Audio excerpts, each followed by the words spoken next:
if this is interesting or not for you.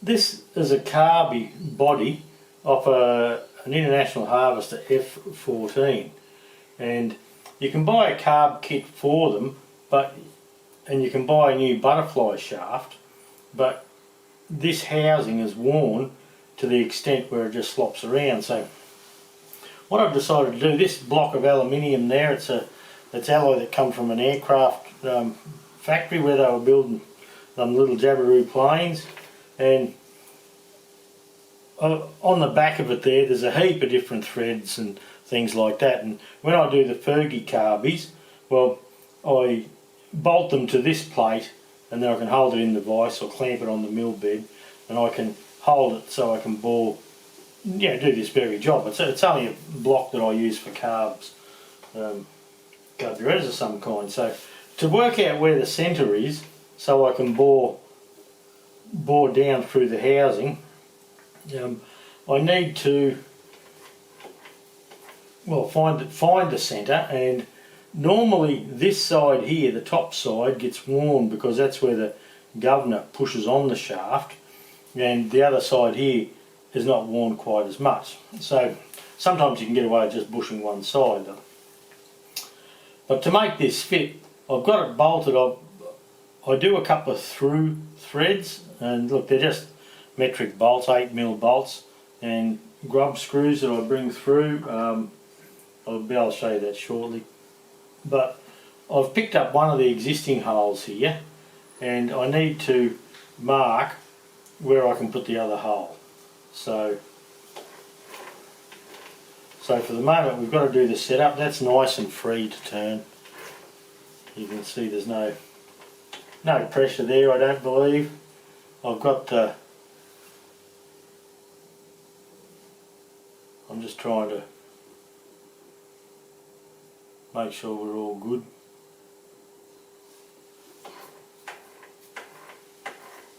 And yeah, you can feel no resistance there, so look, I think we're okay. So I'll just zero the DRO. Now, transfer punch. A little point on the transfer punch there. Yep, you can. So I've got to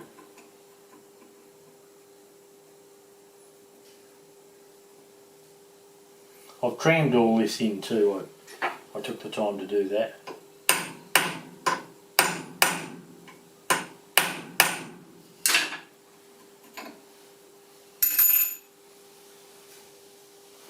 So I just got to have a look down the hole, make sure I'm happy, and I'm a happy lad.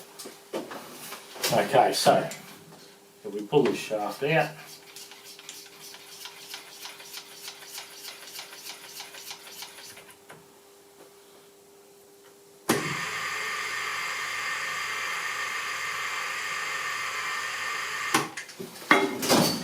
undo this little bolt over the back here. So this is the work I do when I'm not doing work.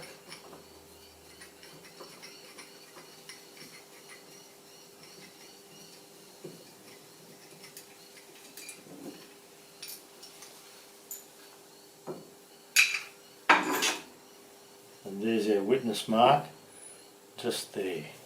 So these bolts here, they're just Allen-headed set screws. That's the go. I need to work out where the camera is. And so what I do with those is I can come in through the back and I can leave these out however much we like. Now with this Farmall housing, you can see the bolt I picked up is quite blind. I've only got that much gap, so I can adjust this screw from the back just to give me one nut's worth of clearance, and that's what I was doing, holding it flush against that housing there.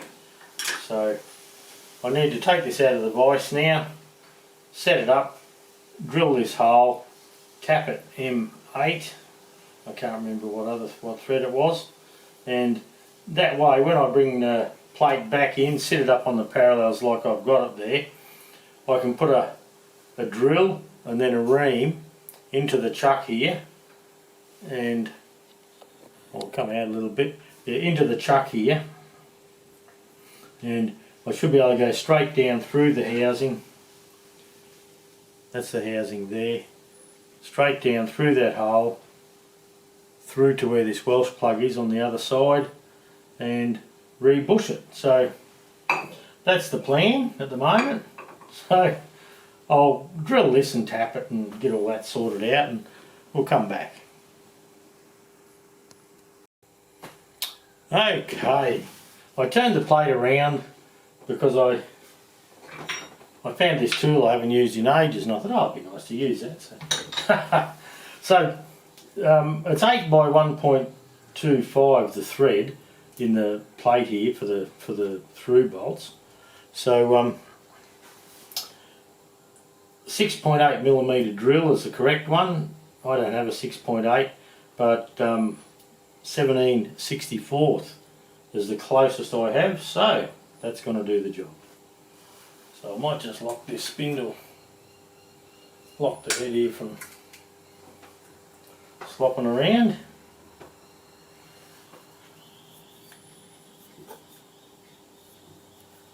I'm pretty sure we're right on there. So anyway, I'm just going to bang it through.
Probably should be running that a bit faster, there we go.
Okay, there we go.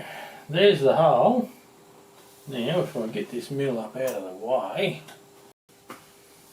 Okay, this is a wild little jigger, isn't it?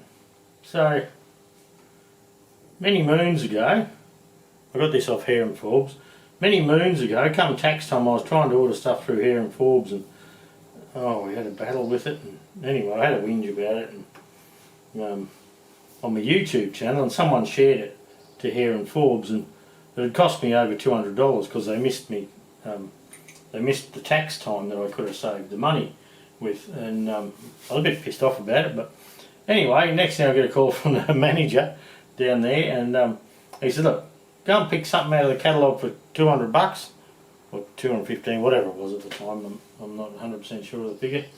And he said, we'll just send it to you as a goodwill measure. And I said, oh, that's nice. So I had a look, and I thought, well, this would be handy on tractors, on, you know, like on housings and things like that, when you wanted to run a tap and you wanted to run it true. So I bought this, and look, this is probably about the second time I've ever used it.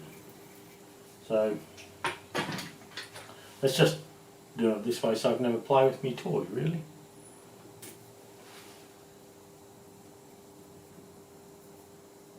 So that should keep it nice and straight.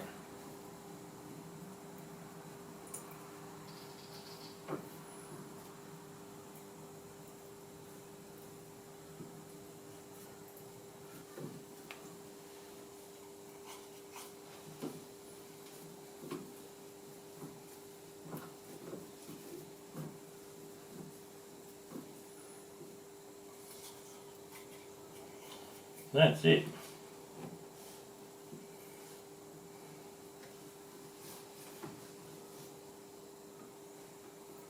Okay, I'll just undo the drive dog, undo the chuck,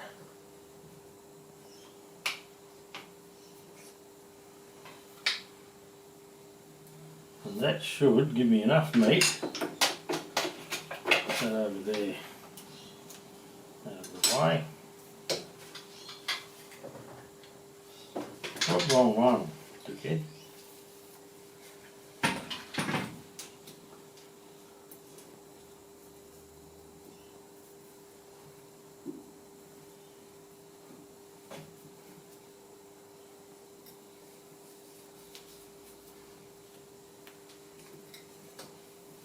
Favourite old tap handle, this one.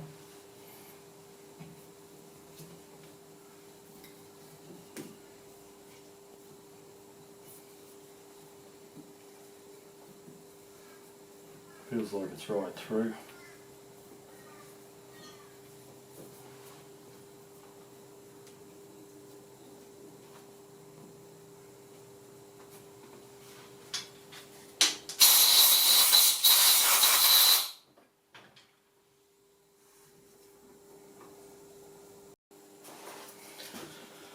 Right, I've got the plate back up in the vise.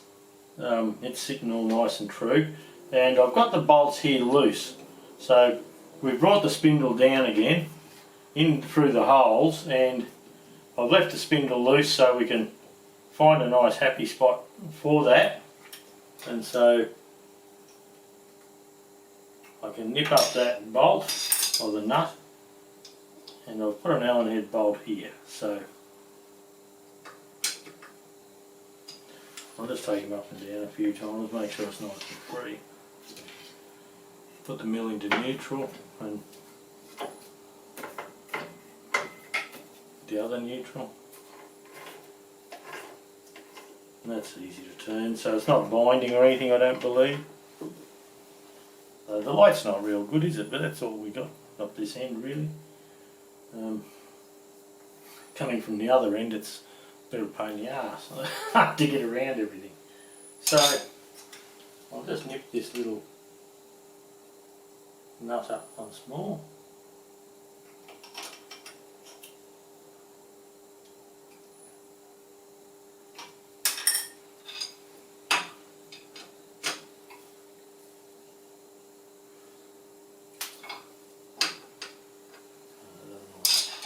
So look, I reckon that's pretty good.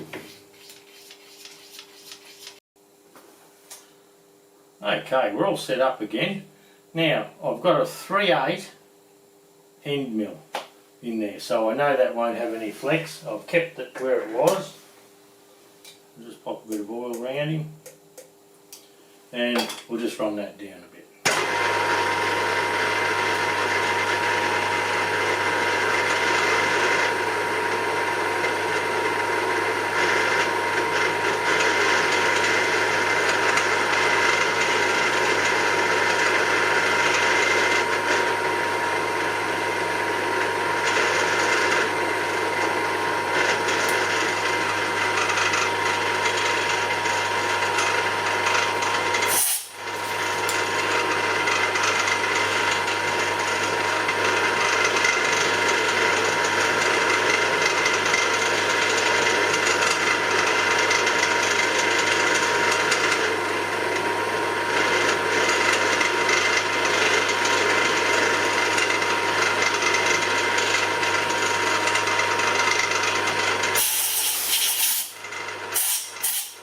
Now the bush is 1/2 inch, so we've got to go down at least 1/2 inch.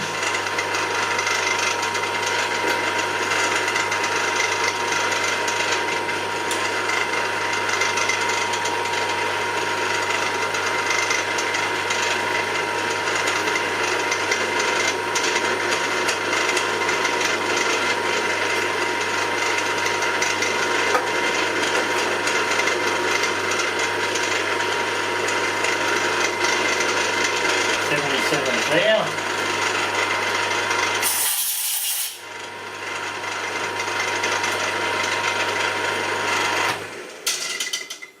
Okay, we'll loosen this off and get him up out of the way.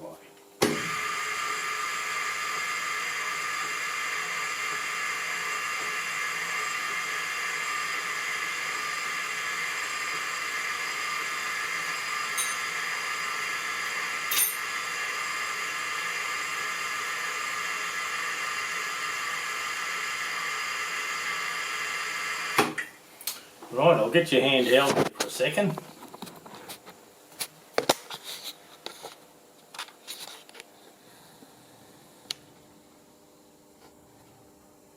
There you go, you can see the job there, that's quite nice. And the other thing is when we put the bush in,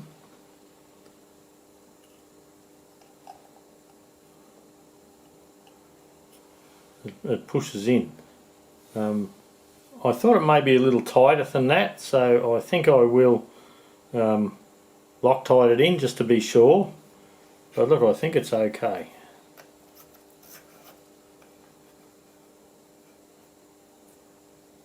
As long as it lines up with the other side, we're going to be good. Okay, I'll get him back out, and I might try and sit it in, even maybe with the brass through it, just to line it all up as it goes in.